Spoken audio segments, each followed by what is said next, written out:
The financial ask of some of our nonprofits is not what I thought it was. It's what they're needing from the municipality. I did make the assumption that it's mostly financial, and a lot of them it's advocacy to the province. This episode of Bring Back the Porch brought to you by Bernie Leahy, River Street Realty. Let's get you home.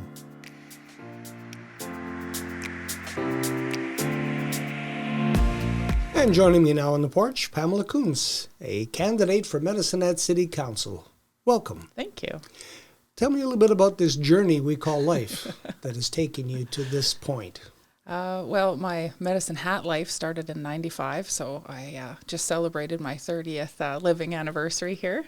I was married and raised my family here, so my youngest child is now a year past graduation in 19, so I've got some energy I need to put somewhere else. And about 2 years ago, I thought this might be my next step. I got a lot of experience, and both professionally and in nonprofit sector.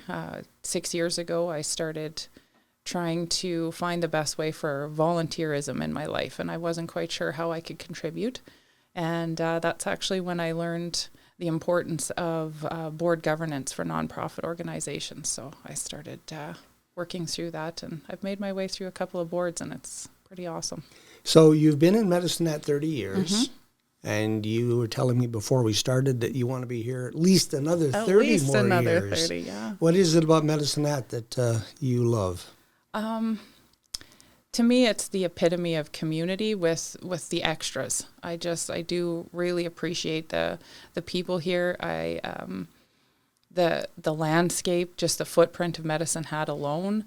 I know people kind of refer to us as a little bit forgotten, but it kind of makes it a little quiet. So, in any direction we can travel, still take a day trip to the big city if we want to. But in the campaigning, I've learned that there are a lot of people that would like to see us get a little bit bigger, a little bit more flourishing. And so I think it's time to maybe introduce those kinds of ideas and how we can get that to the next step and keep the next generation here with still keeping the draw to our senior community and want them to come and live here too. So, you mentioned that you made the decision probably about 2 years ago to get into this, and you've been strategic over the last 2 years. Yeah, I did. So going back to introducing the idea of council, being on council, you have to spend a little time educating yourself, right? The boards that I sat on have been one of the key educators, understanding governance. My professional background puts me at a highly operational brain, problem solving and troubleshooting and being right in there doing those things. So learning how to back off a little bit and just be more influential and helping with the higher level decisions. So that in my training, so to speak, for council. And then I have some history in education where I'm trained in occupational health and safety. So that manual reads like the MGA. So I was able to, really engage and watch the council meetings, and every time referring to MGA, being able to read it and actually see how that correlates with what they were deciding.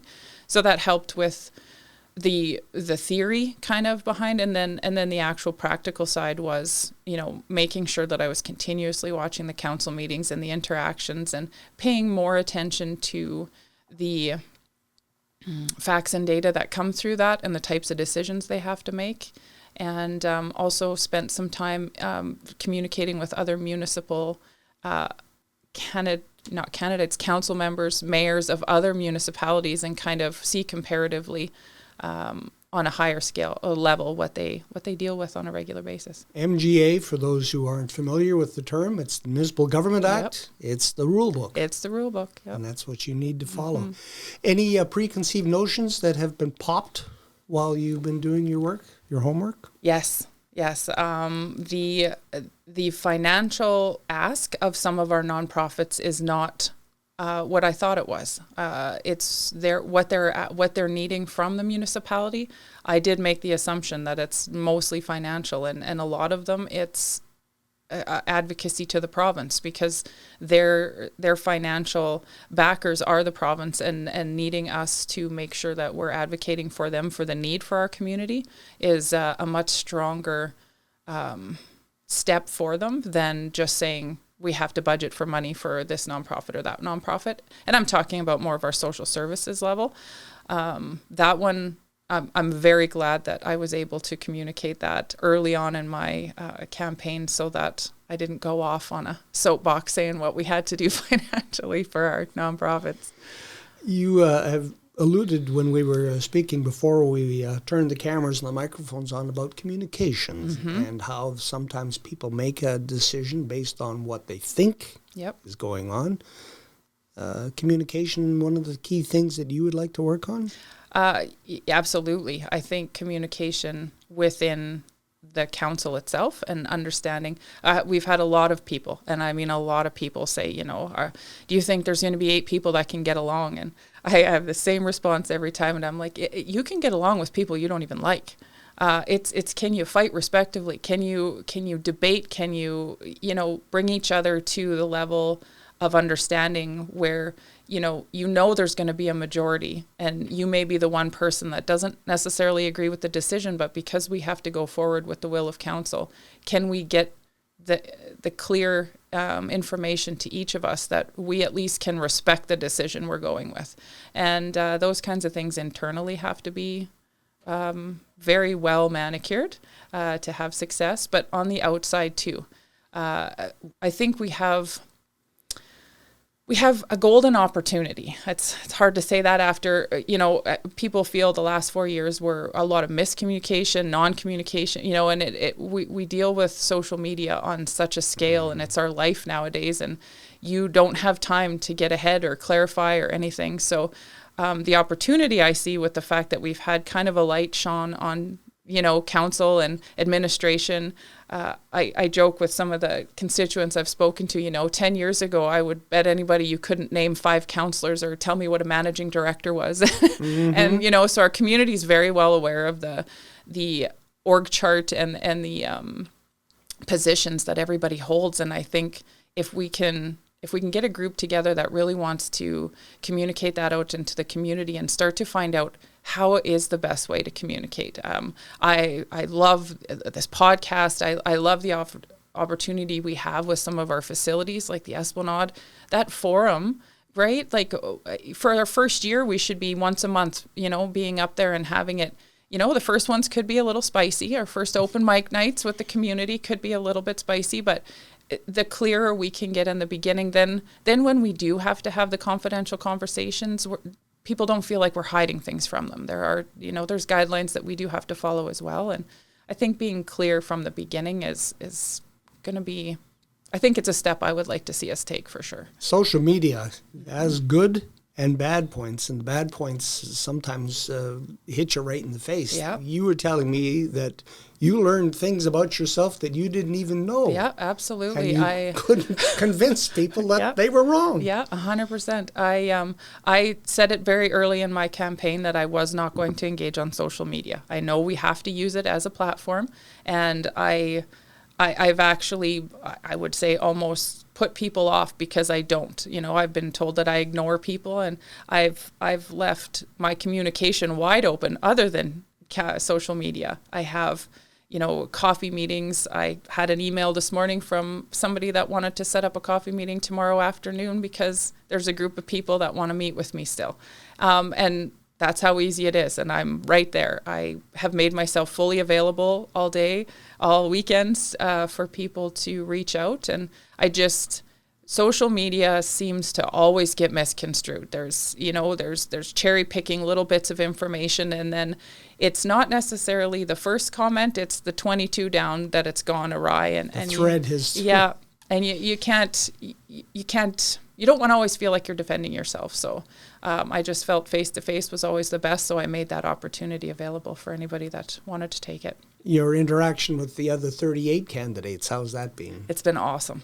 It's been awesome. I've used the phrase, all solutions have side effects, and I felt like me running for council was a solution to the future of Medicine Hat because I feel I can really bring forward skills and knowledge, but the side effect to me running was meeting so many wonderful people that have a passion for this community. And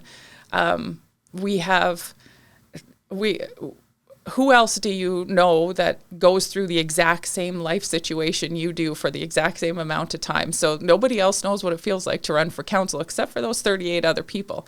So our stories get to be shared, and we all know what we're talking about, and in relation to situations that have happened or interactions we've had and ideas. I'm so looking forward to just the brain dump of everything that we've all learned in our campaigns once we get that 8 people selected. And I hope, if I'm graced with a seat, that the people that I've connected with through the campaign become resources for me, and we stay connected, and vice versa. I think it's just been great. Regardless of whether you win or lose, you have hope for the next council? I do. There is a lot of people that have a lot of great ideas and an understanding of what they're getting into. That's the biggest thing I was looking for. There's not a lot of people going in, I just want to do this. Like everybody that I've spoken to and I've got to interact with on a deeper level, they have a very clear understanding what they're getting into. So when you've been door knocking and meeting with people in these smaller forums, what's their biggest issue? What's their big concern? But there's the standard, community ones. The taxation is a huge concern for people, and the best we can do is actually help people understand the reason for taxation. Like it's something that a municipality has to do, but what we want to make sure is we're slowing them as much as possible. Slowing them. Yeah, nothing ever goes down. Groceries aren't going to go down. It's just the new level in which things are, but we need to match that, and we need to make sure that, and this is where my operational brain comes in, because you go into an organization and, you have to clean up spending before you know what you can budget for the next year. So taking that grand picture, the grand snapshot of what our spending is and how we can clean that up so that we ask less of the community. And then helping them understand, some of the projects that sound wonderful and, we really, really need them, but what ratio to ask is there then a requirement for taxation? And so, and there's not only that, there's provincial things that come down that become municipal taxes. They come into that. And so communicating that, and that goes back to that, helping people understand, because the quickest way to anger somebody is to confuse them, hurt them, and so we just need to help the community understand that if there's an ask, they need to be okay with that ask. We have heard some promises in this campaign of 0% tax increases. Mm-hmm. Do you think that's doable? I don't know if it's doable, but I honestly don't know if it's a fair promise. So that's why I always want to just make sure that we're able to communicate why and how and what we're asking for, because it is what it is. We're asking our residents, if the things that we are putting their tax money to is what they want to see in the community, and helping understand what we need to bring into the community to help balance out that tax base as well. So yeah. Affordability is the one word that I've heard a lot mm-hmm. from people who have been on the other side of the table here during these podcasts, and taxation is one part of that. Utility rates is the other part of that. Yep.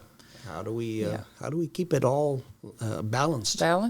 Again, paying attention and paying attention to the taxation is a spending. Utilities is fairness in what we're charging. I am also a citizen who pays utilities that is incredibly frustrated with administrative fees.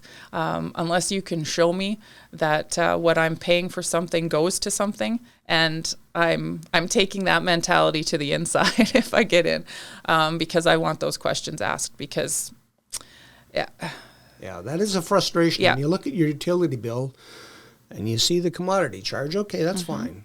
But then you've got an administrative charge and a municipal consent fee and all these other fees the fees actually add up more than what it costs to deliver the commodity. Yeah, and because every every, employee, everybody that works for the municipality, that money comes out of the tax base. That's what your tax dollars pay for, everybody that works. So it feels a little like a double dip, and I may start a little bit of a firestorm with this statement, but it's a bit of a double dip when you're being charged on your utility bill for administration, that administration should be being covered by your tax dollars. So I would like that clarified to me. Okay. There is a laundry list of issues that I've been asking each candidate about, so we'll talk about the utilities and the idea that perhaps a municipally controlled corporation is the way to go to remove the responsibility of some of that operation from people in the council who may not have the expertise to make those decisions.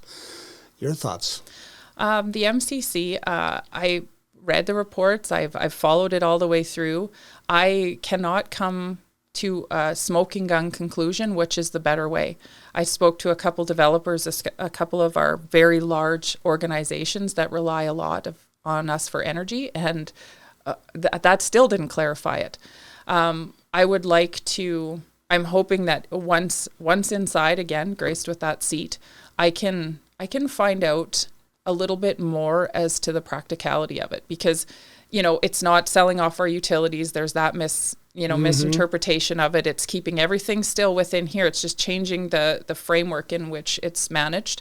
And, there could be some very positive outcomes of that. But also, I think we're hugely underestimating where we're going to find those people with the experience and understanding a corporation of that level. And I would like to speak to those people. The people that do have the experience in that, and some reflection. And being a resident, you don't get that access. So I definitely would like to see that. Part of that discussion on utilities too is what we're going to do with the Samus solar project. Yeah. A lot of money. Yep. A lot of money. Yeah. I did actually reach out to an old friend of mine who is in the solar world. He doesn't live here in Medicine Hat, so I wanted to make sure I had a non-profitable conversation, that I wasn't asking somebody that would benefit terribly from this idea. But I think if we're going to do any sort of investment in solar, I would like to see the community be able to take advantage of it more by, accessing solar availability to their homes so that they could sell back to the grid, and they make it like, I spoke to a couple of people in Cypress County, they don't, everything's covered, and it actually pays them back, and so then they can pay for the equipment and stuff like that. And so speaking to, like I said, an old friend of mine that is in that industry, there's some of our downtown buildings that the infrastructure of them couldn't manage it. The entire electrical system in those buildings would have to be redone. But with every new home and the province having incentives for solar, I think before we go to this mass project that again is controlled by one entity, I would like to see us put the option into the residents themselves and let people decide what they want to do for solar investment, and see if that benefits them before we get into too big of a project that we maybe can't manage in the future. One of the things that people see on a daily basis if they come through Medicine Hat downtown is the people who are without a home, a permanent residence. The mustard seed has been trying to find a place for these people, but faced NIMBY, not in my backyard, that opposition, and they have withdrawn their application to use the former Labor Hall Youth Hostel. So we're back at square one again. Pamela Kunz, have any thoughts on that? Well, again, speaking with the community housing organization, and I sit on the board of the Root Cellar, and there's so many dynamics in town that are helping. And one of the biggest factors is I have people say to me, "What do you plan on doing about homelessness?" Well, I feel I'd have a much bigger calling if I could cure homelessness. I would, and there's, 5,000 reasons why somebody finds themselves without a home or, a meal or anything like that. So we have to continue to assist our community of that nature as much as we can, and make sure that they're cared for as much as they can, and then continue to look for solutions. And something's not going to drop out of a hat and say, "Oh, here's the perfect idea." And, what do we want to be our end result? Do we want to help rehabilitate people? Do we want to get them back into work? Do we want to, right? And so that circles all of the questions we have. Do we have jobs that we can put people back to work in? And so we just have to continue to find the proper place. And if we have to have temporary placement, what's that going to look like? And it's policing, it's housing, it's food insecurity, and each one of those things. And like I said, I wish I had the solution, but there's limited facilities that we can put a full shelter in that are available to us right now. There's limited organizations that can say that they can back that and willingness to do it. So again, I wish there was a beautiful answer to that, but there isn't. We just have to continue to broaden our scope and make sure that we're doing all that we can with what we have. I think for some, the solution would just be take them out of my eyesight. Yep, there is. Yeah, and that's sad because they're not addressing the problem. There is. And I've had that conversation with people, and I said, I can't cure homelessness, but I might be able to help you with your discomfort. Mm-hmm. And I say that to people, and some people get uncomfortable with it because they don't want to see it. They don't want to see whether it makes you feel badly, whether it just makes you feel uncomfortable. And, knowing, and again, that comes back to communication, knowing that people are being fed. We don't have starving people in Medicine Hat. We may have people that are cold. We may have people that don't have a place to live, but we don't have starving people in Medicine Hat. We make sure, our root cellar, and I might be a little biased because, yes, I sit on the board, it does such amazing things to make sure bellies are full in this community. And the amount of those bellies that we have to feed every month is heartbreaking. So we just have to continue to make sure that as a community and as a municipality, we're supporting these beautiful organizations that are helping to the capacity that they can. Economic development is a way that we can increase our tax base and maybe have money for different types of programs. So how do you think the city should be expanding our tax base? Well, I have some ideas. I think the quickest and most efficient way to build money and economy and people coming into the community is we need to amp up our tourism. And I don't mean just come and look at a brewery tour. I mean, advertise our facilities and start hosting conferences, start hosting not just like our sports footprint is amazing, we could amp that up too. We've got some ice, we might need some more ice. We might we might need to put a little money into our convention center, the lodge or something like this, and don't have to start from scratch. But, having 1,500, 2,000, 2,500 people visiting here every weekend is going to bring money into the community. It's bringing eyes onto the community, and we hope every one or two people from each one of those weekends start, maybe I should reach out to a realtor. This place is wonderful. Mm-hmm. We have such a grand region that we could provide so much extra to a conference of sorts. People go to Edmonton, Calgary, and you see the sights, you do the things, but we could be that new Western Canadian one-stop spot for anything. I have a client that she goes down to the States for a quilting conference. I'm like, people go to a quilting conference. Well, we can quilt here, let's bring it here. So it's just people conference for anything. And if we could start to bring that draw in, and then while that's occurring and there's continuous money coming into the community, we can be working in the background, reaching out to large scale industry and, what do we have here that we could start looking at upscale, downscale, upstream, downstream, all the things on either side of the industries we have here that would benefit the industries here so they could grow and we could start to add, to that kind of continuous improvement, I guess, would be a good way to look at that. And, we've got, let's be real, our greenhouses are fantastic. So what kind of products are made with the greenhouse products that we grow, and why don't we have that facility here? Why are we not reaching out to them? They're not going to call us and say, hey, we heard you got some great land up there. We need to get out there and start talking. And I think Ted said it at the forum. A phone goes both directions. It does.